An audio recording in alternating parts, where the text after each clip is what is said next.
Acid Horizon has just a few episodes left in 2021, and we want to thank everyone who has been with us through this year, listening along to great episodes like the one with Catherine Malibu, or our episode with Greg Sadler, and the many others. Your support has been tremendous in terms of the feedback that you have given us, the suggestions that you have offered for new episodes, and those who've supported us financially on Patreon. Everything that you have done has set the stage for us to grow and conduct new ventures in 2022. Please remember to check out some of our new work at the New Zero Books with many of our friends and collaborators, including folks that you have heard on this podcast before, like John from the Horror Vanguard, or Matt Colhoun of Buddies Without Organs. In the meantime, let's get with Gary Genosko and talk about the work of Felix Guattari in Japan. All right, so we're with Gary Genosko today, and in the spirit of Guattarian praxis, I am abandoning my typical introduction here for Acid Horizon. I wasn't even going to mention the name of the podcast, but we do have Gary Genosko to talk with us about Machinic Eros, Writings on Japan by Felix Guattari. And how are you doing today, Gary? Very well, thanks. Pleasure to be here. Great. And also with us, we have Will, Adam, and Matt in the discussion. So maybe the way to begin, we all have our own interests and concerns with the texts, the essays, and interviews that are featured in this book. But can you just give us an overview about Guattari's work on Japan, his experience there, and maybe you can even talk about the infamous suntory commercial. We had a little discussion about that once online. Well, let me begin 20 years ago. 20 years ago, I went to the Guattari Fonds, which were then in Paris, and I was looking through the materials that were available to me at the time. Not everything was available, but I kept finding these fragmentary pieces, these short essays on Japan, on architecture, on photography, on food, on the city of Tokyo itself, and written for popular magazines, written for, who knows what, some unpublished, really unclear what the purpose was for a lot of them. So that was when I thought, I need to somehow put all of these small pieces together into some kind of whole, and I ended up with a chapter in the Aberrant Introduction book called Japanese Singularity. Okay. Not all of those pieces have appeared in Machinic Eros, by the way. Some have, some haven't. Some are too small and fragmentary to make it forward. Some are sort of a quotable length. Some are written for fashion magazines, and it's like on the level of the suntory, the notorious suntory ad, sort of mythic proportions. No one's really ever seen them. I've searched, for instance, high and low for the magazines and for the ads and so forth. I've not found them. We could agree that Bill Murray could probably play Felix Guattari, or at least a little bit younger Bill Murray. He actually kind of looks similar, sort of lost in translation. I would be happy with that. Yeah. I'd be very pleased. Okay, so it starts 20 years ago, and it goes forward from there. And I should have a shout out to Jay Hetrick. Yes. And in Dubai, who was my colleague and collaborator on this project, and we met in Amsterdam when he was a doctoral student there, and he organized my visit at the University of Amsterdam, and we discussed at great length the materials that would become this book. And some of the figures in the book, Tetsuo Kogawa, Min Tanaka, Shin Takamatsu, Keiichi Tara, all of those folks, how did they get into Guattari's acquaintance? And what do you know about their work and its relevance to the work of Guattari or Deleuze and Guattari? That's a very interesting set of issues you've raised. It all goes back to the expansion, really, and the acceleration of cultural exchanges between France and Japan during the 1980s. there was an exhibition at the Pompidou Center around 85 concerning the avant-gardes, Japanese avant-gardes of the 20th century. So it was something like 1910 to 1970. That exhibition in the mid-'80s was supplemented by Guattari and a colleague, Jean Calma, or their organization of a series of intellectual exchanges that operated in parallel the following year to that exhibit. So that is the occasion for the many acquaintances that Guattari made in Japan with Japanese intellectuals and artists. And that's really where it starts. And then you have later in the 80s, I mean, this is the decade where Guattari is going to Japan at least once, maybe twice a year, giving lectures, going on various pilgrimages with film directors and novelists, visiting the pirate radio station, doing all these kinds of things during his visit. Some high-level, highly funded, obviously, visits, and some lower, more underground activities, more countercultural activities. But now, so you have this sense of this back and forth between French intellectuals and Japanese intellectuals during this period. You have this specific hands-on event that Guattari created, but then you have subsequent to that, visits by Min Tanaka and others to the Clinique de la Borde. And Francois Pan has a very interesting film of this, which you can find floating around Yes, various I think places. I've So seen that dates a little bit later. That's like by the end of the 80s that has happened. So I would say, that those events of the mid 80s were key to Guattari's, contact with Japanese intellectuals, many of whom you mentioned. Now, there's some specific cases. Remember, these are often staged events. And if we just take one example, Min Tanaka, I really appreciate this particular interview in the Machinic Eros with Tanaka because it is so hopelessly disjointed.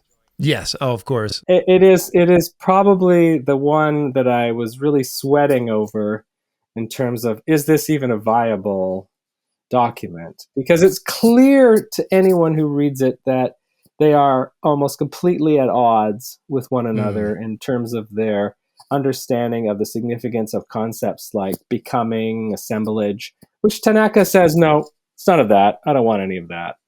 That's not interesting to me. I don't do anything like that. And Guattari is saying, well, yes, but, and then Min is saying, no, let me clarify what my position is. And part of the confusion arises due to the role of the translator who is interpolating him or herself into this dialogue and really, throwing up a kind of, I don't know, almost a firewall at times around Tanaka. So it's one of those interviews that you read and there's no real dialogue, which also makes it charming. Sort of there's no real meeting in the dialogue. It's all deflection, bouncing, concepts bouncing around off one another. It's like a protective shield has been set up around Tanaka, and Guattari is just bouncing off of it constantly. I would like to orient the discussion a little bit. I want to come back to the Min Tanaka stuff. I'm sure Adam has something to say about it too. But the very first essay that we have is Tokyo the Proud. And there were some concerns from the comrades on the show here that there might be some Orientalist objectification in Guattari's language. You've already cited this sort of cultural disconnect. I think one of the interesting points too in that essay is his lambasting of kawaii culture and anime and manga, and maybe that's something that we can break into, but maybe you can make a few comments and then we'll have the others weigh in. This was one of the first essays that I worked on. It was previously published in translation in the Deleuze Studies, the journal. It was a fascinating document. It's one of the things that I found in the archives 20 years ago and thought, this is a keeper. This is a very strange homage to the city and to also the sort of fantasy, French fantasy of Japan that arose at this time, of the French vision of Japan as some kind of leading edge of a new form of capitalism for the 21st century. And this really goes back again to the 1980s. So you have to take into consideration the work that Guattari did with Éric Aliès in the 80s in a typological development of different kinds of capitalism, culminating at that time in integrated world capitalism. But it would not end there. In that parallel exposition seminar series that I mentioned, there was a discussion between Akira Asada and Guattari about whether or not Japanese capitalism could be described as infantile capitalism. And this was both a joke and a sort of serious pursuit by Guattari. These factors in Japanese popular culture that we all know very well are bundled together in some vision of machinic connectivity that gives rise to the concept of a Machinic Eros that animates Japanese capital and is called infantile largely because of representational styles in a lot of the graphic materials that Guattari would see in comic books and cinema and advertising and bus hoardings and everywhere that you see all of these images of creatures, human, non-human, of indistinguishable, unclear origin, everywhere in Japanese society, on tickets, on food wrappers, on bottles, everywhere. So this is what's animating that particular issue that you've raised about this orientalization, which it's more grounded in this attempt to discover, what is the latest mutation of capital and how does it affect the formation of subjectivity. And so you have this trajectory coming from the 80s forward where these typologies, these types are thrown out there and there's some attempt to theorize them. Now, a number of scholars have pointed out this is completely foolish in the case of infantile capitalism. It was never meant to go anywhere. And I don't think it was meant to go anywhere. I mean, it was a point of discussion. It was something memorable. It was one of those ideas that are tossed out without much traction. Are you familiar with Cool Japan? I think it's the Cool Japan Fund or the Cool Japan Movement. I think so. It's like, I've heard of it. I don't know too much about it. But there's a podcast, and I'll put this in the link, that I just discovered called Against Japanism. And what they're doing is they're critiquing the sort of image of Japan that is projected into the West and basically everywhere in the world. But there was a concerted effort by the Japanese government and Japanese businesses around the time that Guattari's writing, whereby this Cool Japan organization, they noticed that, look, these images are being commodified and idealized outside of Japan. And not only that, this image of the Japanese family, Japanese workplace culture, and so forth. So what they did is they basically re-imported these projections and commodified them internally. And so a very real facet of Japanese capitalism, if all this is true, is that Japanese are imbibing these projections coming from the West, coming from France, and coming from the United States. And maybe that's something that Guattari was not able to see at this time. So I'm sure that complicates the analysis, but I think that's worth mentioning. I think this comes much later, actually. The bubble economy of the 80s is really the focus of the work by Guattari. And it's later on, there's another show in Japan, in the 00 decade sometime, where you have a Japanité, Japaneseness is for the French this sort of creation, and I think that's more in concert with what you're talking about. This is a later conception. I don't think any of the ideas that were there in the 80s. I think with this is why there's no coherent, total, really body of work on Japan by Guattari, despite his fascination. The other thing is that, and speaking with Japanese intellectuals who knew Guattari and who followed quite closely his visits at the time and did some translation work for him during his visits, Guattari was quite interested in, not in, I mean, he had sort of superstar inclinations, right? He was fascinated with Shin Takamatsu and, the sort of fantastic star architects of the period, and some, famous novelists, and Kobo Abe and others that he liked to read. But he was also really interested in sort of events in the sort of documentary cinema world, and went on, pilgrimages to the place where, a director was killed while working on a documentary about undocumented workers being exploited by organized criminals. He went to Radio Home Run. He hung out with the pirate, the micro mini FM pirate stations, and that's where Kogawa really connects with him. Right, that's where Tetsuo connects with him. Tetsuo has been on the, as a media theorist, been on the scene for decades and decades, and I know him through another connection, American connection, actually, which is very strange because he spent a good deal of time in New York in the 70s, late 70s, studying, and so he knew quite a lot of people around the critical theory journals in New York at that time, and sort of witnessed sort of the rise of telos, for instance, the significance of telos and the emergence of semiotext and a lot of the other groups at the time.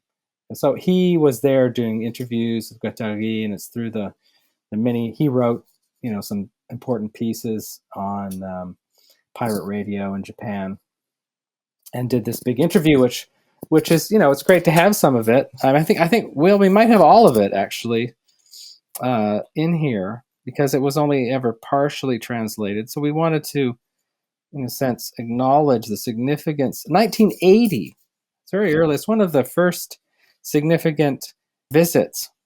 Is there any video from in the archives? There is some, not in the archives, but Tetsuo has a personal archive that is absolutely tremendous. He used to have websites as well, where he has some film of this somewhere. There's a version available on YouTube, which is it's an interview that Guattari gave with Tetsuo Kogawa. It has French subtitles, but I don't think it yet has English subtitles. But it is on YouTube. Fantastic! Yeah, I thought it did exist. I mean, this is one of the founding documents, as it were, of this whole interest that emerges. It's fascinating. That you can read, when you read it, you go, Kogawa saying, "Oh, I'm last year in New York." Okay, so late 70s, he's in New York. He's involved with the Committee Against the Repression in Italy. So all of the kind of key kind of Marxist scholars are part of this group, and the arrest of members of the Autonomia movement and Radio Alice and so on in Bologna. And so they're launching this sort of support group. This is the U.S. version, the U.S. branch. And if you've ever seen those publications, they're fascinating. They mostly consist of translations of the European version of that society, but it's really interesting. So that's Kogawa's situation. He's there. He's part of these linked critical theory groups. He's studying Jewish theater. He's an interesting character as a media theorist in Japan. In his own right as well. I was particularly wondering if you could give us a bit of a sense of what the political situation in Japan was like at the time, because I know in the Tokyo the Proud essay he goes to quite a disparate community of sort of precarious workers in Sanya, and he's invited by the Aid and Mutual Action Committee there. And was it primarily a cultural visit for the purposes of doing theoretical analyses, or was he connecting to, I don't know, sort of the Japanese Red Army or some student movements? Yeah, as far as I can tell, he wasn't connecting with any of those broader movements. These were very specific. I mean, the way that it would typically go would be he would receive an invitation, probably a paid invitation, to come to a large-scale event and give a talk. And then he would be, saying, I want to do this. I want to do that. Or like Kunichi Uno or one of the translators to say, okay, there's this. Guattari said, oh, I'd like to meet Abe or Kobo Abe or someone. I like to go, and then they would mention things, and I think it was not particularly well planned, other than the major events, and those are preposterous. Some of those events. I mean, he's giving these talks, and there's one in here which always makes me somewhat wonder what exactly I'm trying to do. The ecosophical practices and the restoration of the subjective city. That is a Nagoya Institute of Architects event, which is obviously not really part of his world at all. And he shows up there and he gives this kind of talk. The original version is not particularly coherent. And then there's 3 versions that I've tried to knit together in order to produce a kind of master version that makes some kind of sense. And you can see that he's obviously a guest, and he's in this milieu, which who knows what, this almost corporate environment that he's in. And you can see he gets out of there, he escapes, and he goes and does other stuff, right? It's like Slavoj Žižek being invited to that architecture conference and speaking about toilets for almost 2 hours. I mean, it's not saying it's a bad talk, but it's definitely a bit of it wasn't quite in Guattari's wheelhouse. Well, I think you've hit the nail on the head. That's precisely what it's like, and that happens all the time. I mean, he does have a great architectural point in Tokyo the Proud, though. One thing I did really love in that essay was, even if it does end up being a kind of slightly Orientalist mystification, he catches both poles of that Orientalism in talking about what I guess typically a lot of people, the younger generation at least, would think about Japanese culture in terms of manga, anime, etc., kawaii culture, J-pop, visual kai. And in the other pole, you have these great towers. You have, I think it's Kirin Square in Osaka, and it's like these great towers that reach up and, he says, interpolate the gods. And to take the Alphasarian sense of interpolation, it's someone asking, "Who are you?" and then you become a subject produced by that call. It's like it's this great monolithic capitalist tower looking up at the sky and going, "Who are you, God?" And then God has to answer, but that means God answers to capital, or the gods or the heavens answer to capital, and it captures that very Blade Runner kind of sense of Western anxiety about the Japanese economic development, which you see captured in a lot of people influenced even by Guattari, such as the Accelerationists. There's something interesting in there. What you just mentioned is that it's absolutely shocking to me to go to that very site, to see that building, and to see that it's empty and it's gone. The entire building is gone.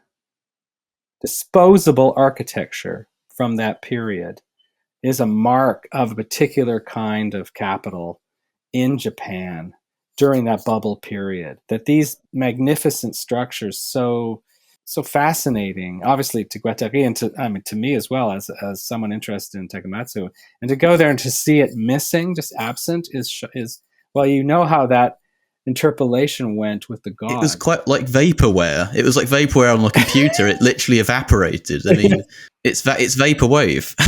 I mean, it lasted a few decades, but yeah, it's gone. I mean, it's just no sign of it. And if you haven't been to Japan, I mean, even if you've gone for a short while, like a month or 3 months, the incredible celerity, speed with which, the urban landscape changed. I was there kind of at the end of the bubble, and within a year's period, a certain city block could look completely different. It's difficult to compare the solidity of the urban landscape in any given city here in the United States, for example, with what's happening in Japan because of how quickly the facades change. But not only that, the utter plasticity and flexibility with which Japanese aesthetic incorporates various cultural tropes, motifs, blends. I've been back to Japan several times since then, and things seem to be a little bit more demure than they had once been. Things have slowed down somewhat in the post-bubble era, but I still think you see a fair bit of that. Oh no, just the missing buildings. I mean, it is a phenomena that, I know that Takamatsu and others have changed materials significantly from the steel and cement that they once worked with in paper and whatnot, and now have been working in wood. It's a fundamental change in materiality of their architecture, which I think bodes well for its sort of lasting impact. Sort of changes fundamentally the way that it is integrated into the landscape, and the theories that Guattari developed around becoming vegetable of what is essentially a machinic object plunked into a small space in the city. Some of those are still there, of course. The clinics, the Arc Dental Clinic, the Arc Dental Clinic, and other examples, which look like boilers or some other industrial object. They're still there, but he's changed tact fundamentally, the architect, and it would be interesting to follow that up. I was meaning to do so the last time I was there, but I didn't get around to it. It was just so hot, I just couldn't drag myself around anymore.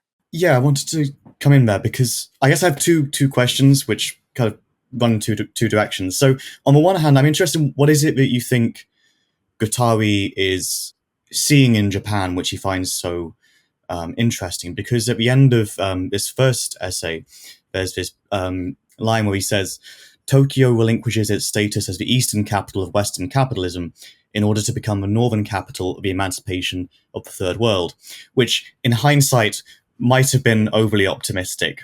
But what is it he's seeing in it? Because my sort of read on it is that what seems to interest Guattari, or at least what he sees in Japan, is this society where, on the one hand, it, at least at the time that he's visiting, it's sort of at the forefront of this incredible pace of capitalist innovation and development and technology and architecture and so on, while at the same time, and he mentioned this in a number of different pieces, these sort of fragments of much older and much more traditional and pre-capitalist social relations and so on, where on the one hand it innovates at such a pace in the 80s, but on the other hand the structure of the businesses themselves are very, very different and very much older in many cases. So that seems to be that's what I've taken from it, what he seems to see. But I wanted to hear your take, and also inversely, what was it that these Japanese radicals are seeing in Guattari that they want this guy to come over and talk to them and come and see their radio station and come on their marches with them? What are they seeing in him as well? Well, that's difficult to discover, frankly, because it's sometimes it's not always clear really who's taking the lead and who's following the lead. I mean, it's shocking to think about a counterintuitive or almost counterfactual construction like Tokyo becoming the center of the emancipation of the third world as a kind of fundamental deterritorialization of global power relations. But then you have to think back to the 80s. At the time, Guattari had been thinking a lot about the implications of the fall of the Berlin Wall and the implications of the change in balance of power between East and West, and it was sort of fundamentally trying to rethink North-South relations, and was obviously confronted with a lot of very serious violations by the French government. That he was almost traumatized by the French Secret Service sinking of the Rainbow Warrior, and he was thinking, well, I have to leave this country. I can no longer live here, and he spent the bulk of his time elsewhere in Brazil and Japan. So he's thinking he's writing articles in Le Monde about the problems of racism, about the problems of nationalism, about the possibilities of what if the East and the West somehow intermingle, but in a non-capitalist direction.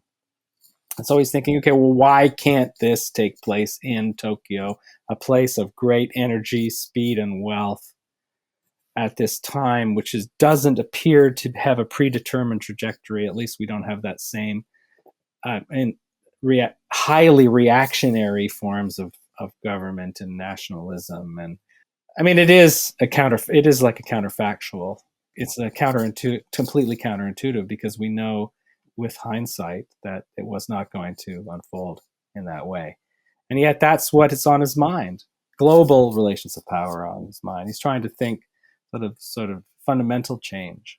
Well, that's one of the things that we were trying to sort out just before we had you come into the podcast today, Gary. There's a section in the first full interview, I think it is, with Kogawa, where he's talking about the juxtaposition of these Marxist values of use value and exchange value vis-a-vis this concept of values of desire or machinic values.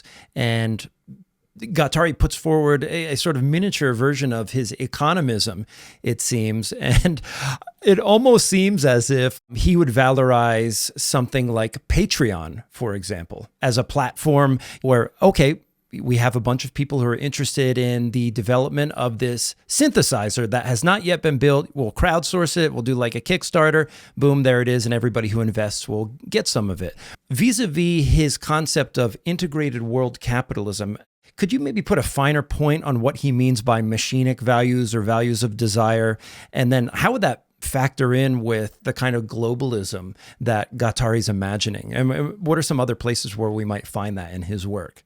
The Machinic Eros. What does that mean? Right? What is that? What is that to be crazy for machines?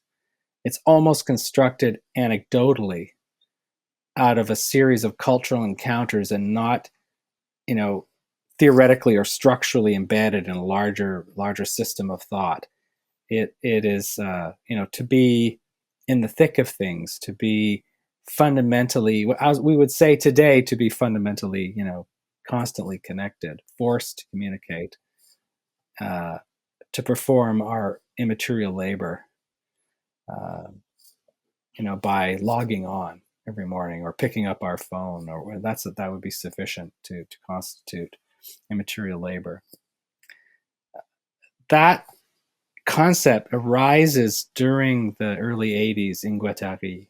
And you see the post-Fordist kind of attempts to describe post-Fordism in a number of different machinic ways in terms of pure connectivity and the desire to mediate all relationships through devices. Now, it's not only a technomaterials substrate. He's talking about the emergence of the World Wide Web or whatever the case may be, or the Sony Walkman. He's fascinated with these things. He's fascinated with all these devices, pachinko games. He's anything that's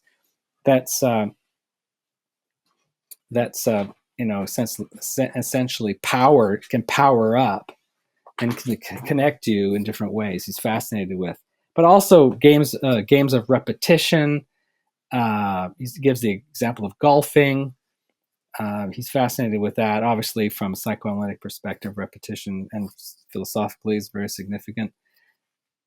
All of these factors are cobbled together. They don't constitute, I would say, a fundamental conceptual unity. They are aggregates of encounters, and no more than that. So I would like to think that the concept of Machinic Eros arises in relationship to a coherent new stage of capitalism. Let's call it infantile capitalism, but I don't think that that's the case. I mean, those are the points of contact, but there's nothing to suggest it's a greater, broader vision. It's like an almost affective attachment that he's trying to express, that people are, they're not only, we would say now, addicted to their scrolling, or we would say probably in the 80s that they were gadget lovers. And what I find pretty fascinating about this notion of Machinic Eros is, there's a sort of cursory definition given in the Tokyo the Proud chapter. He says it's the primarily desire to be in the thick of things, and it's that aspect of to be within the sense of production. And machinic values are the values of, for Guattari, creation and invention. So it's wanting to be in the thick of production and sort of lose oneself, and it's an ecstatic, absolute giving of oneself over to these machines. And I think that definitely comes into play when we get to Societies of Control, for example, by G. Deleuze. When you are constantly being modulated, you don't just go in, do your job, do your training, and then leave, go home and enjoy stuff then. No, it's all fully ritualized. It's all fully incorporated. And you have to lose yourself in the production to almost like you're constantly being called to say, not do you work here, but could you work here? Are you the kind of worker that can give their body up to this, their mind to this, and then take that work home with them to keep on always be posting, always be producing, always be making content, always be trying to think about what you're going to be doing in not even 5 years, but 5 months, so to say. And that sort of tendency. Exactly, but that's precarity, right? Fundamental precarity that goes along with that is not yet part of the analysis, by Guattari. It's not fully there yet. You don't have the entire thesis of immaterial labor just yet, but it's starting to take shape. And you're starting to see that subjectivity is itself going to be generated through that fundamental immersion in the machinic economy, in the machinic connectivity of contemporary cultural life and economic life, which gets folded together in Guattari. So that's an important starting point. And then a lot of things are not completely coalesced at this level. I wonder if Guattari ever watched the film Tetsuo the Iron Man, with the metal fetishist who gradually becomes more machine. And you have, of course, mecha anime later on, when eventually in the Neon Genesis Evangelion, sorry to spoil this for you, but one of the machines he's in all the time is his own, is to solve his mother. There's a Machinic Eros operating there, and mech culture, it's already something quite latent, I guess, which you could see in sort of Japanese avant-garde work at the time, particularly Tetsuo the Iron Man. Yes, I would say his point of reference would have been something like Ryuichi Sakamoto's, pop music, electro pop music from the early '80s. That was his preference, I believe. I'm not quite sure how much he knew about those kinds of films. He doesn't ever mention it, but he's more likely to, the example of the documentary films that are being made about sort of political subjects within Japanese culture. That's the kind of thing he would. Yeah, it would be dumbly sort of thing, to, and not necessarily. Yeah, I think that's the fit. I mean, it is retrospectively we can sort of heap on obvious connections, I think. And I agree entirely that these are the kinds of references that you would expect, but they don't come along that much. And he doesn't talk about, Yellow Magic Orchestra that much, but it's clearly that that's his contact point. Yellow Magic Orchestra is his technopop. This is interesting to him. And later on, the same way in the 90s, he's going to find sort of French hip hop interesting because of what he would call a machinic orality, the enunciation, proto-enunciative force of machines themselves. That interests him. It's like the synthesized voice, for instance, fascinates him. The synthesized voice, the vocoder, Laurie Anderson's vocoder, and then and all of its histories, all of its sort of military histories. That's the kind of thing that he's now becoming sensitized to in his sort of cultural interests. It's certainly worth excavating a little bit more about these, but I can't find too many solid examples. It's a shame that Guattari never got to experience Japanoise, or never did experience Japanoise. I don't know if he did at all, but Merzbow, Basana, the Incapacitants, Jerry, all the greats. Yeah, I think that's another area where it would have been entirely appropriate. But would he have been directed towards those things by his hosts? It was underground. It wasn't avant-garde. And certainly not. And certainly not those hosts from the universities, from the French departments of the universities, would not be pointing him in those directions. Obviously, what Guattari's doing here is laying a lot of the foundation for what would later become Accelerationism. But at the same time, and in the same breath, he's paying lip service to the work being done in Italy by Antonio Negri, talking about his time in prison there, the Italian workers' movement, and the changes in praxis that were happening at that time. And one of the ways that I see this is a kind of a split between the accelerationist tendency in Deleuze and Guattari's thought and this tendency towards communization through the formation of assemblages of resistance. I'm curious to what extent that Guattari was able to square this circle. On what grounds was he able to do so? Because in the case of the Italian workers, they're walking away from jobs and that sort of thing, where over here in the Japanese capitalist milieu. He's wowed by the aesthetic landscape, which it seems quite different than what's happening in Italy. And I wonder if later on he came to revise his positions or say more about that. Or what are the workers in Italy and Antonio Negri? How are they responding to his sentiments about Japan, if that's even visible to them at all? Well, that's difficult to answer, but I doubt very much that everyone is fundamentally seeing exactly what the movements are on the ground in different European countries. It would be very hard unless there were, really well-established relationships already in place. It would be difficult to, except for, this is sort of one of the puzzles. What is the point of a journal or a series of translations? And there's a lot of translation work being done at this time to bring into focus some of the most leading edge thinking from Europe into the Japanese milieu, as well as into the American, into sort of American journals. But nothing like what Negri was doing really gets there. And there's nothing like, Lazzarato up to that point, and Tronti, and there's nothing like those things yet.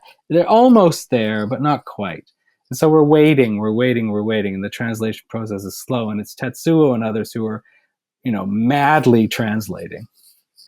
Phenomenological Marxism, right, essentially, is dominant during this transition period. And so you have, Paul Piccone and the Telos group, writing this stuff and then translating a lot of European Marxism into English and then into Japanese for those journals in Japan. So that's the route, but it's not like we project backwards onto this. Like, yeah, of course, Guattari knew Bifo, knew Negri, helped them out personally, did everything he could for them, and then basically left. If you look at the early dialogues that he had with Negri, he said, look, we have failed. Our generation has failed. And it's going to be up to a new sort of generation to see this through, see these struggles through. And that our generation has, we've gone about it the wrong way, and et cetera. So it's not worked out for us, and that we need to develop a new political analyses. Now, if we go back a little bit to something you mentioned, it's fast. Something was mentioned earlier about how you are inserted into this machinic universe, but there's no way in which you can extricate yourself from it. You are in the language of the Thousand Plateaus, right? So this comes out. This is the language of the 1980s, right? For the theoretical language of the 1980s, is that you are machinically enslaved. Simultaneously, you become not simply an insert, but you are a node. You are integrated into the circuit. You make up the circuit yourself. You are not, you complete it in a way, and you move it forward, as opposed to social subjugation, and which is the very thing that in sort of Lazzarato's thought, that becomes a problem, because it thinks that there is an enduring identity that can be alienated or subjugated. And if you can somehow get beyond that into a pure machinic relationship, you can potentially escape from alienation. You can sort of supersede that subjugation of identity, whether it's as worker or as a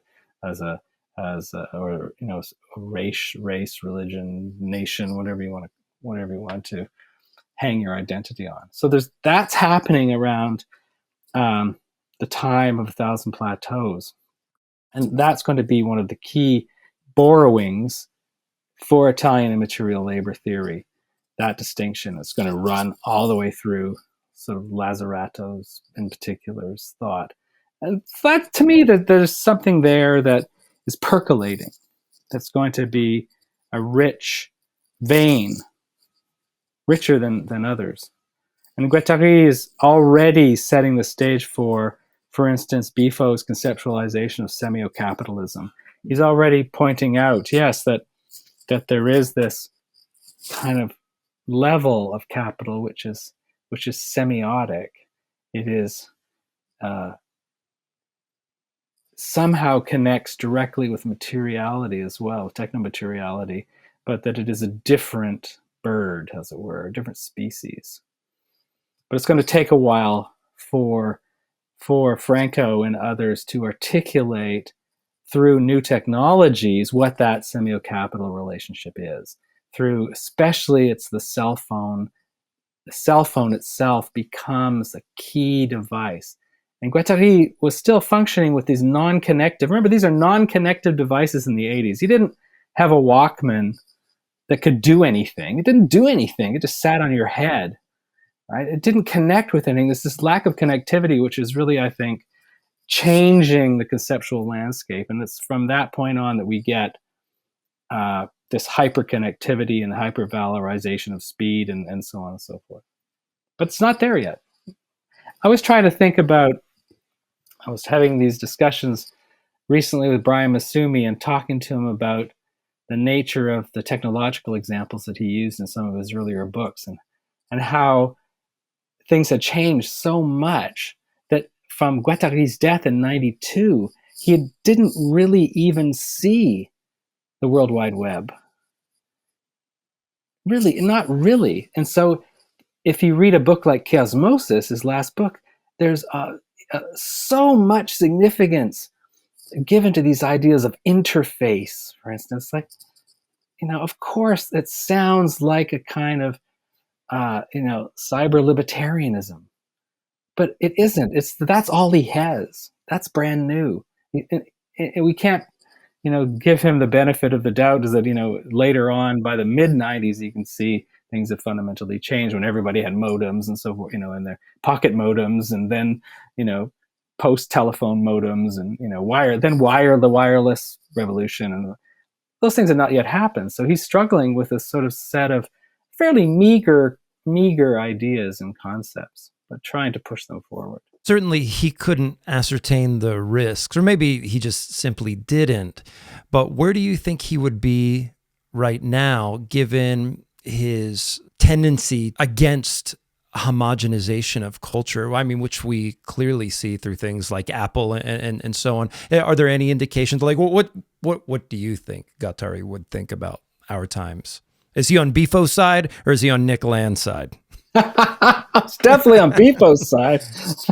Right. It's definitely on Bifo's side. But this whole the whole period in the late 80s and up until his death in 92, he's trying to think through the implications of obviously the homogenizing forces of the techno hegemons, which he can see already, vis-a-vis telephone companies. Those were very clear examples. And he was engaged in the use of early connective telephone-based technologies that were very big in France at the time, and Minitel. In Canada, Teledon, very limited array of services, but nonetheless, they were available. He was interested in those things, and he could see the potential there, but he couldn't understand exactly how you would singularize, say, a hotel chain. Right? So, what if every single room was different in every single manifestation of that chain? What if all forms of miniaturization of technology turned out different products, as it were, within a sort of phylum of coming and going? And so he's struggling with a few good ideas. He's talking about miniaturization, singularization, dehomogenizing what already, is evident in other walks of life, like architecture, clothing, et cetera, hoping that technology somehow has capacity to solve this issue, which of course it doesn't. Yeah, that was sort of my question. It's like, as we move deeper into like discussions about the technosphere, and I know there's some issues with Bifo's analysis, particularly like very contemporarily. How do we reformulate the notion of the micro-political in the face of the proliferation of the homogenization of communication technologies. Like, how do these vacuoles of resistance, when they can be so various and can be proliferated in so many different directions, so many different spaces, but all seem to circulate on, 4 or 5 central spaces, even if within them they can be broken down in this sort of superficial striation. How do we start to understand micropolitical motion when it always flows back through the same 5 or 6 spaces? I thought I understood the meaning of vacuoles of non-communication when I started out thinking early days, 25 years ago. I thought I understood that in terms of what would become the joy of disconnection, or downtime in hacker culture, valorization of downtime. I mean, I thought that is a vacuole of non-communication when you're offline.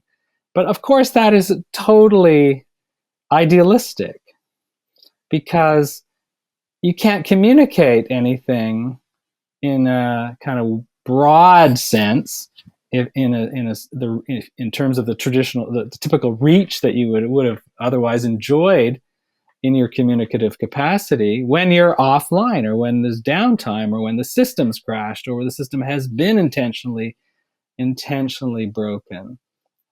So I was wondering, okay, so what kind of social relations then are being designated in that dead time, which is the time of life, So it's nothing flows back into the platform. In other words, that the flow goes in another direction entirely towards a different set of social relations. And what would those be? Now, in BIFO, you have the, technological microcultures of alternative media production. And there was that, decades of that in Italy and elsewhere. But that ended rather abruptly and badly in many cases, with the flooding of alternative media by right-wing trolls and other people who wanted, either to dismantle it, or to sue them into the ground, or to retake some of the things that were borrowed. That's all over now, but that did take place in a very vibrant and exciting way throughout the 00s, for sure, the first half anyways. So all of those things have to be taken into account, and that none of them have sort of produced fundamental alternative world, the world of the pirate radio station, the world of the independent media television station in Italy, the world of the whatever now we would consider to be truly independent of the corporate platforms. Very hard to find a space. Very hard to find that space. Independent music, independent art.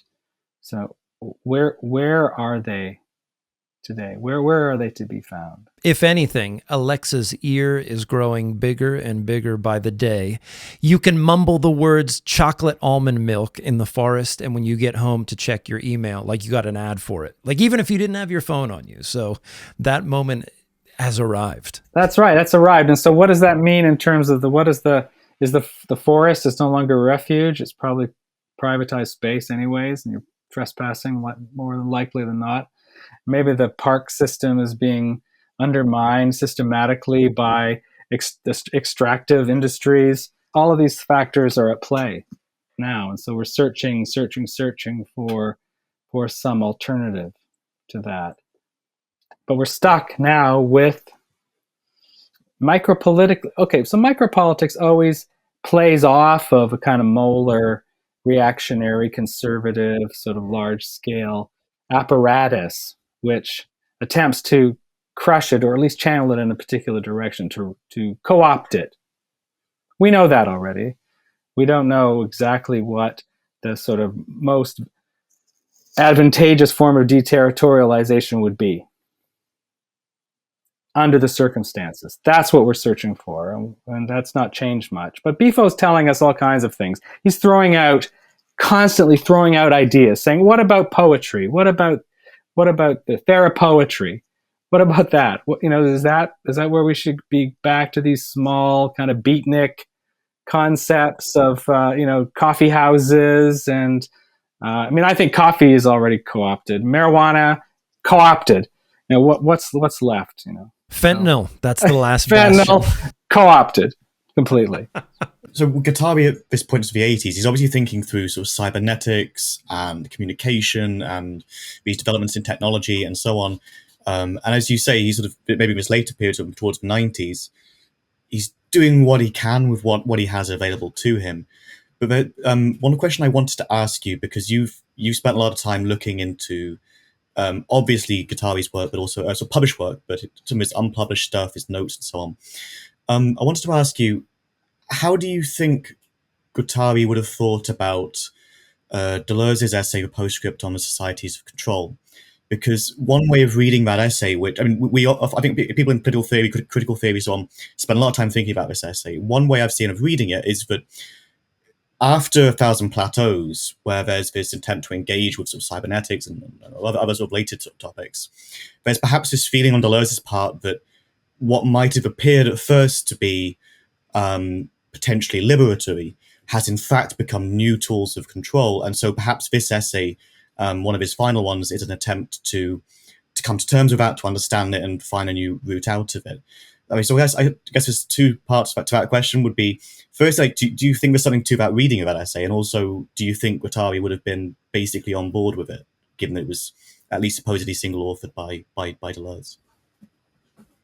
You may recall that the English publication, not the earliest one by Michael Hart, but the later one that is in that selection of Deleuze texts, there's an interview of several companion pieces, and that there's an example from Guattari talking about the individual of early surveillance society using the magnetic stripe to open up the gate on the parking lot to get into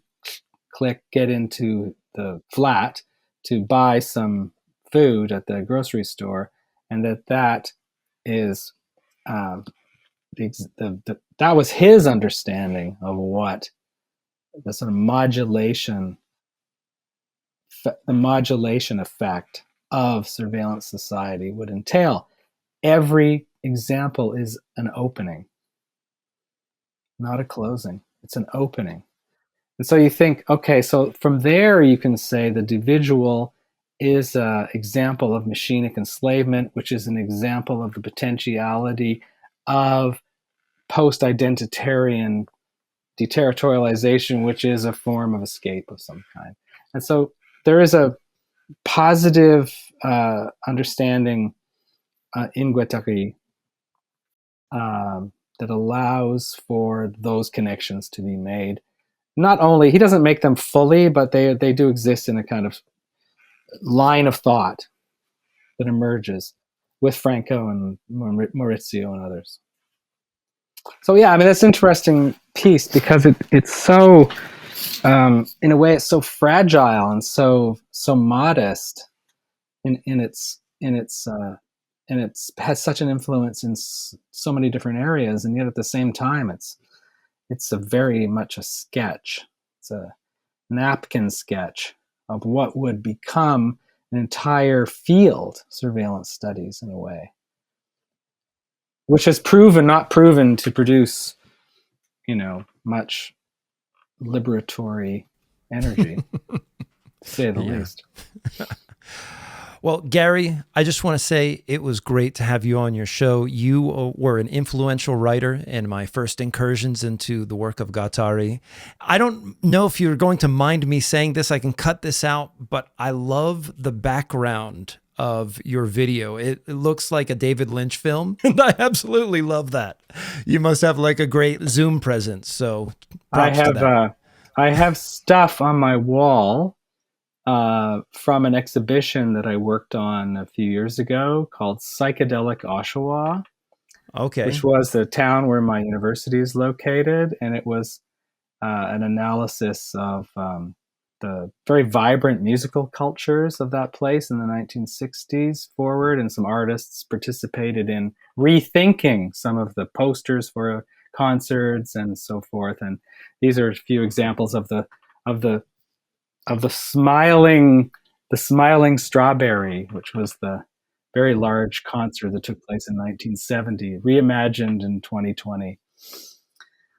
So well, yeah, it looks great. You have a great sense of decor besides your expertise in Guattari. So thank you. Is there anything that you're working on now that we can look forward to in the future, or what is it that you're up to these days? Well, next year is the 30th anniversary of Chaosmosis. So there's already been launched the Chaosmos Media website in Europe. And there's going to be a special issue that I'm editing of Deleuze and Guattari Studies, devoted to the anniversary of Chaosmosis. And there's a lot of activity in India now, in the Deleuze and Guattari Studies India Collective are very active. So there's lots of activities in Delhi. Unfortunately, none of us can go there at the moment, so that's a bit of a drag. But we're doing everything online, all the conferences and publications that are coming out of those things. And I'll tell you, this may shock you, but a bunch of interesting European Heideggerians have started to read Guattari and have started to try to map the later Heidegger onto the schizoanalytic cartographies. So I've been involved in some, very preliminary dialogues with them, and I think it's quite curious, to tell you the truth. Be careful, Gary. Be careful. They're going to inspect your wallet. Yes, well, if we still have magnetic media, I hope so. I kind of interested in that, but I'm not quite ready for just completely non-touch communication. But so we'll see how that goes. Heidegger was very interested in cybernetics, he called it logistics in many senses, but he's a very cybernetic kind of guy when it comes to technology. It makes more sense the more I think about it. So that sounds very exciting. It's the fourfold, right? It's the fourfold and the four functorial domains of Guattari's ontology that are being mapped onto each other. And I have my own Zen version of this, how some of the concepts from Zen can be also mapped. It's beautiful. Well, maybe that's another episode that we do with you. Phenomenology in Guattari, it's a huge area. It's for me, a fundamental puzzle of how phenomenology survives in his thought. Not only the obvious examples of phenomenological psychiatry, which are not very well read these days and tend to be forgotten, but how the Husserlian and Heideggerian traditions somehow percolate along in his thought and are marginalized or attacked, but then sort of recur strangely taking different forms. So that's one of my ongoing projects.